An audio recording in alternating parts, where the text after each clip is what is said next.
Hola, ¿cómo están, compañeras? Sí, siempre lo que sean iniciativas de compañeras comprometidas, una trata de hacer lo imposible para estar. Está buenísimo, gracias. Gracias, porque veníamos también diciendo como que esto que nos pasa, que el presidente nos eligió como enemigas, digo, cómo pararnos para poder responder a esa provocación, ¿no? Y qué mejor que pararse con información y con activismo. No sé cómo la ves vos.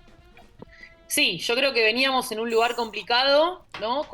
Sí. Porque bueno, el presidente empezó con los ataques ya desde la campaña, pero bueno, después ya al asumir vimos que nos habíamos quedado cortas con lo Sí. que estábamos diciendo que significaba el peligro de que este hombre asuma la presidencia. Y me parece que veníamos muy debilitadas porque en nuestro propio campo estaba también esta lectura de que parte de la derrota tuvo que ver con que el feminismo, digamos, tomó la escena o se avanzó con algunas demandas que veníamos pidiendo en las movilizaciones.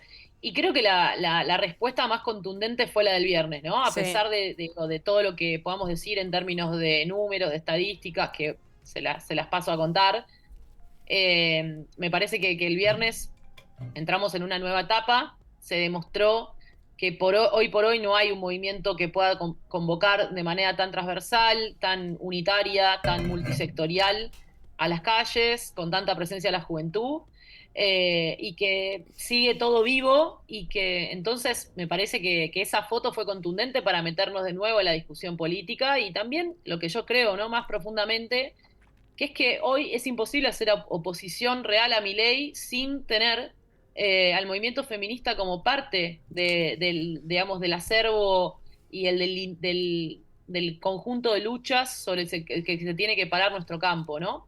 Y yendo más a la pregunta, nosotras lo que venimos diciendo es sobre qué paisaje social Milei aplicó su política de ajuste cruel, que hay que pensarla que que es una política que está sucediendo en varios planos. Por un lado, apenas asumió Caputo, anunció una devaluación del más del 117% de nuestra moneda, una de las devaluaciones más bruscas de la historia, y lo hizo además eh, congelando los salarios y los subsidios.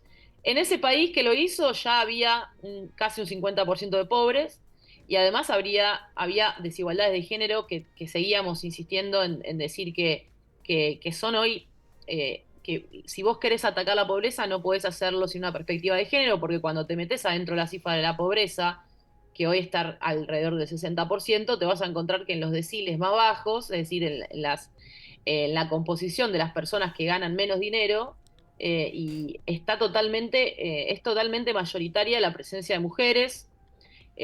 Por eso se dice que la pobreza está feminizada, ¿no? Porque Mm. hay hay mucha más cantidad de mujeres en los deciles de menores ingresos que de varones, ¿no? Y ni hablar cuando eso además le agregamos otras identidades, ¿no?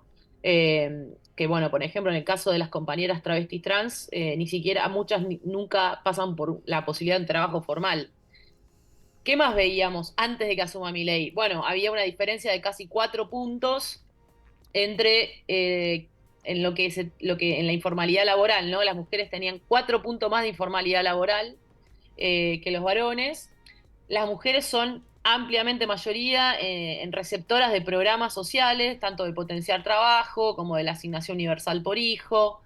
Bueno, ¿qué hizo este gobierno? Sobre ese paisaje que ya había una desigualdad importante, que por supuesto el Estado había intentado reconocerla con distintos programas, con una dirección de economía y género en el Ministerio de Economía, con programas como Registradas, el programa Acompañar, que le daba un salario mínimo la mitad de un salario mínimo durante 6 meses a las mujeres que estaban atravesando violencia. Sobre ese paisaje de mucha pobreza y de una pobreza feminizada se aplica este ajuste brutal, ¿no? ¿Qué tiene? Esta devaluación, que es una devaluación y además un congelamiento de los salarios, que cuando vos congelas el salario, además, en el caso de los informales y de las informales, esto es peor, Sí, porque y claro. muchos empleadores que se basan, tienen como criterio el salario mínimo, para dar aumentos a las trabajadoras y trabajadoras que están en condiciones de informalidad, y al estar todo eso congelado, bueno, la caída del poder adquisitivo de los salarios y de los programas sociales fue terrible. Se habla de que se perdió casi el 30% en 2 meses, ¿no? Más que en todo el macrismo, Sí. o casi lo mismo que en todo el macrismo, y ahí lo que te vas a encontrar, bueno, es una ataque a las condiciones de vida, sobre todo de las mujeres, monstruosa, ¿no? Y después tenemos otro conjunto de medidas, como fue el DNU, que se está debatiendo en este momento, yo Sí. estaba con eso, que lo que hizo fue liberar en el sentido de desregular los precios más importantes de la economía doméstica, ¿no? Además de proponer la conversión en sociedad anónima de las empresas públicas, además de derogar la ley de tierras, la ley de manejo al fuego, etcétera, libera los precios de los alimentos, de las prepagas, de los alquileres, y como si eso fuera poco, termina además liberando las tasas de interés de las tarjetas de crédito, que hoy es la forma en la que mayoritariamente se endeuda a la gente para comprar lo que necesita para vivir. Entonces casi es una especie de DNU que nos reduce a la esclavitud a las corporaciones. Entonces, todo este combo de medidas lo que está generando es una gran cantidad de nuevos pobres, pero ahí hay nuevas pobres, mucho más nuevas pobres, y de infancias pobres, ¿no? Entonces, realmente estamos siendo afectadas diferencialmente por estas políticas que obviamente las tenemos que enfrentar en una gran lucha popular en la que obviamente el feminismo es otra expresión más de esa lucha contra estas medidas. Sí, Lucy, vos hablabas de datos concretos. Euge Rosigallo te saluda, ¿cómo estás? Gracias, como te decía, Guada, por estar acá con nosotras.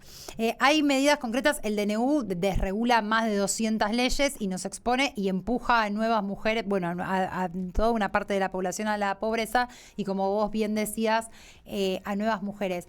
Que ya hay nuevos datos, porque viste que siempre los datos de la pobreza se miden con cierto delay, con una ventana de tiempo hacia atrás. Pero vos decías que la pobreza ya está cerca, ya está en un 60%. ¿Hay nuevos datos sobre esta situación?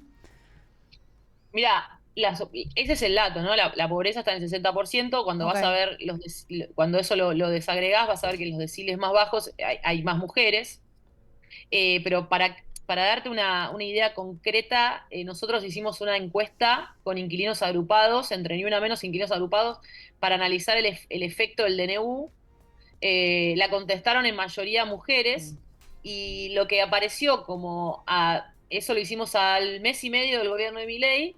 Por ejemplo, nos apareció que el 60% de las personas que alquilan se estaban endeudando para comprar alimentos, ¿no? Mediante tarjetas de crédito. Que todas las personas, en general, las personas que habían firmado contrato después del DNU, lo estaban haciendo por contratos de 6 meses o de tres O de tres, meses, sí. con los precios totalmente desregulados. Entonces, todavía no tenemos cifras de brechas de género y ese tipo de estimaciones, porque lo que está pasando justamente es que los organismos estatales que daban esa cifra están desarmados, ¿no? Como Claro, la Dirección de Economía y Género, etcétera. claro, claro. Pero sí hubo, si me esperas un segundo, una publicación de lo que es el índice de crianza, que es lo que cuesta hoy criar a un niño o una niña, a ver si lo encuentro. Lo Sí, tenía. yo lo vi pasar también hace poco en Sí, sí, en un newsletter, lo había leído, el número del índice de crianza quedaba elevadísimo, de lo elevadísimo. que sale criar un bebé o un niño hasta 2 años o de hasta 12, digamos, sí, es muy alto, estaba creo que como en 300.000 pesos, si no me equivoco. Mira, el de enero fue de 208.489. Sí, O sea, es es terrible. terrible. Sí. Eh, Es sí. terrible, sobre todo porque tomando tus palabras, ¿no? Esto que vos hablabas de la feminización de la pobreza, que cuando hay una situación de crisis además se acentúa. Somos en general las mujeres y en los sectores populares más todavía, que quedan muchas veces solas a cargo de las infancias. Sí, mira, y te doy otro dato, que De ese 60% que estábamos hablando de pobres, Sí, el 63% de las personas en situación de pobreza en nuestro país, es decir, el decil más bajo de ingresos son mujeres, sí, de ese decil más bajo. sí. Vos agarrás el decil más bajo y te va a dar que ese 63% son mujeres. Sí, además esto, ¿no? Con los problemas para acceder a la vivienda, si encima sos una mujer que tenés un trabajo informal y tenés un par de hijos a cargo, y además, o sea, realmente es un combo que no sabemos cómo, o sea, sí sabemos cómo termina mal, pero que profundiza una crisis que, como vos decías, ya veníamos, tampoco es que veníamos de una panacea, pero que es como, hablando también de números en concreto, es un ajuste, ayer también leía, 7 veces mayor que el del macrismo en un tiempo récord. Sí, exactamente, exactamente. Es en 3 meses el efecto de 4 años de políticas públicas Eso, de ajuste. O sea, es Claro. terrible. sí, rápido y Sí. Estamos furioso. viviendo. Sí, y Sí, además sí. que el impacto, o sea, se siente, se ve, o sea, o sea, el impacto es muy, muy notable. Y pensaba en esto también digamos, en lo económico, digamos, en lo concreto, esto lo estamos viendo, lo estamos sintiendo en el cuerpo, inclusive. Ahora, pensaba en lo simbólico, porque ahí también está tirando patadas para todos lados. Y en lo que respecta, digamos, al rol de las mujeres, de las feminidades en este mundo capitalista y patriarcal, también se están encargando de acentuarlo bastante, como esta cosa de la mujer que cría nuevos libertarios y como ese rol de cuidadora a la que a la vez le quieren sacar la jubilación de amas de casa, Sí. ¿no? ¿Tenés o tienen ahí en el Ni Una Menos algún análisis o algún pensamiento sobre esta postura o esta cosa simbólica que muestran de las mujeres libertarias? Sí, lo que nosotros pensamos es que hay un diagnóstico muchas veces cerrado en nuestros compañeros al hablar de separar las políticas de ajuste con las políticas misóginas, Ay, racistas. sí. Lo que se está viendo en todo el mundo es que Sí. hay un sistema que está en crisis, ¿no? Y que frente a ese neoliberalismo que está en crisis aparece una respuesta por ultraderecha Mm. que lo que hace es, siempre viene con el combo de señalizar y de construir una simbología, como ustedes dicen, donde se designa como chivo expiatorio determinadas poblaciones. En Sí, Europa son Claro. los migrantes y el antifeminismo. Acá es más el antifeminismo, pero bueno, también los migrantes, pero en Y distintas si sos mujer dosis. inmigrante, ni te cuento. Sí, claro. El tema ahí es, eso tiene una consecuencia, eso produce una materialidad. Es sí, decir, sí. no es casual que necesiten devaluar el trabajo de las mujeres para decir ahora que las que trabajaron sin aportes, entonces para justificar que entonces van a dar de baja las moratorias previsionales, Sí. ¿no? Entonces, o que señalicen a los migrantes para qué, para bajar el costo laboral, digamos, para que los migrantes tengan más difícil o las migrantes tengan más difícil vivir en Argentina, hace que después se los pueda contratar de manera más precaria, más Sí, clandestina y lo que hace es segmentar aún más el mercado de trabajo. claro.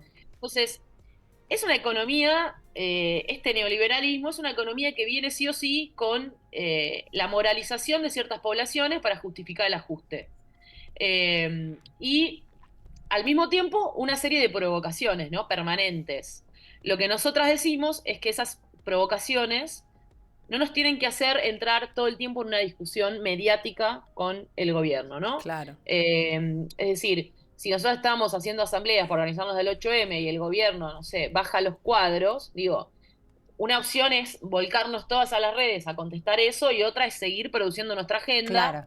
y diciendo, bueno, nuestra prioridad hoy es la crisis alimentaria, los despidos en el Sí, Estado, digo, lo que no significa hacer que, lo que no significa volver la discusión o la simbología antifeminista como una lucha secundaria, claro. sino que son como dos planos distintos, ¿no? No hay ajuste sin una moralización de las mujeres, sin una moralización de los migrantes, pero al mismo tiempo necesitamos no caer permanentemente en las provocaciones. Sí. Che, Lucy, quiero retomar algo de lo que dijiste al inicio de esta respuesta, porque lo siento constantemente, incluso es una cosa que se lee en las redes sociales y por ahí nosotras que estamos en esta de los medios de comunicación también lo vemos, estos compañeros, y lo digo en masculino, porque son los masculinos, como que están aprovechando también la movida esta para decir, no, chicas, o sea, hablar de feminismo es hacerle el juego a la derecha.